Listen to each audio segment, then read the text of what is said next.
నమస్తే, welcome to our channel. Jaganmohan Reddy గారి social media ఈ సైకో బ్యాచ్ ఏదైతే ఉందో, నిన్న 1 lakh crore debts in TDP government అని ఒక హ్యాష్ ట్యాగ్, ఏపీ డెప్ట్ ట్రాప్ ఇన్ 1 year అనేసి 1,00,000 కోట్ల రూపాయలు అప్పు చేశారని ట్రెండ్ చేసి సునకానందాన్ని పొందారు.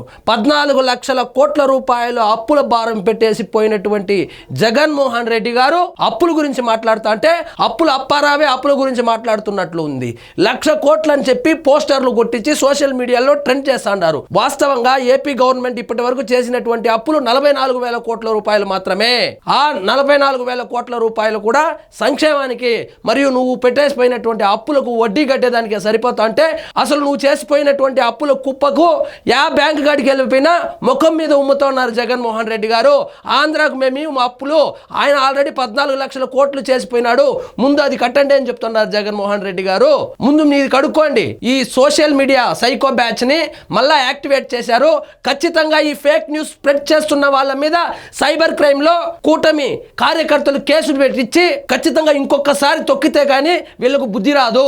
నోరు తెరిస్తే అబద్ధాలు, ఈయన ఎట్లా అబద్ధాల కోరు అని సాక్షాత్తు నీ చెల్లెలే చెప్పింది కదా జగన్మోహన్ రెడ్డి గారు. నోరు తెరిస్తే అబద్ధాలు, రాయించేవేమో అబద్ధాలు.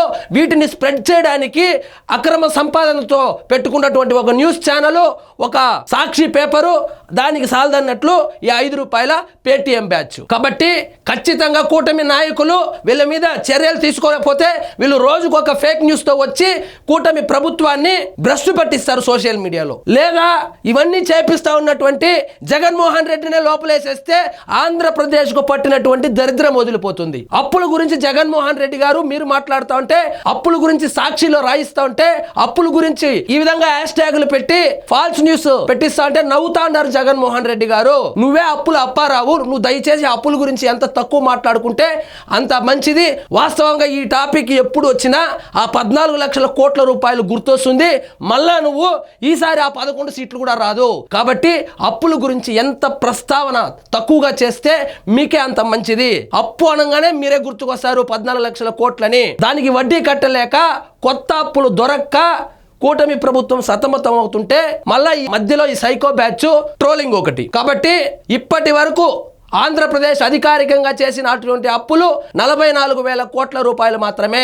అది కూడా సంక్షేమానికి మరియు జగన్మోహన్ రెడ్డి గారు ఆంధ్రప్రదేశ్ నెత్తిన పెట్టిపోయినటువంటి అప్పుల కుప్పకు వడ్డీ కడుతున్నారు. కాబట్టి దయచేసి ఇలాంటి ఫేక్ న్యూస్ ని నమ్మద్దండి. ఈ పోలీస్ శాఖ వాళ్ళు కూడా ఇలాంటి ఫేక్ న్యూస్ స్ప్రెడ్ చేస్తున్నందుకు ఖచ్చితంగా వాళ్ళ మీద చర్యలు తీసుకోవాలి. ఇంకొకసారి తప్పుగా హ్యాష్ ట్యాగులు పెట్టి ఇలాంటి ఫేక్ న్యూస్లు స్ప్రెడ్ చేయాలంటేనే భయపడేలాగా గత 6 నెలలుగా ఏ విధంగా అయితే అండర్ గ్రౌండ్ కి వెళ్ళిపోయినారు ఈ సోషల్ మీడియా బ్యాచ్ మొత్తము, ఇంకొకసారి కూడా లాఠీకి రుచి చూపిస్తే గానీ వీళ్ళు మారరు. దయచేసి ట్రోలింగ్ చేస్తా ఉండే వాళ్ళు 5 రూపాయలు కకృతి పడద్దండి. 5 రూపాయలకు డబ్బులకు కకృతి పడినటువంటి బోరుగడ్డ అనిల్ జైల్లో కూర్చుంటే కనీసం పరామర్శించడానికి కూడా పోవడం లేదు. ఇంకొక ఆయన ఉన్నాడు వర్రాన్ని లోపలేస్తే దిక్కు దివానం లేదు. వీళ్ళు బెయిల్కి కూడా హెల్ప్ చేయరు. వీళ్ళని నమ్మి వీళ్ళ ట్రాప్ లో పడి మీ జీవితాలు పాడు చేసుకోవద్దండి. ఇదండి ఈ రోజు మన టాపిక్. మీకు ఈ వీడియో నచ్చినట్లయితే లైక్ చేయండి, షేర్ చేయండి. ఛానల్ మాత్రం సబ్స్క్రైబ్ చేసుకోవడం మర్చిపోవద్దు.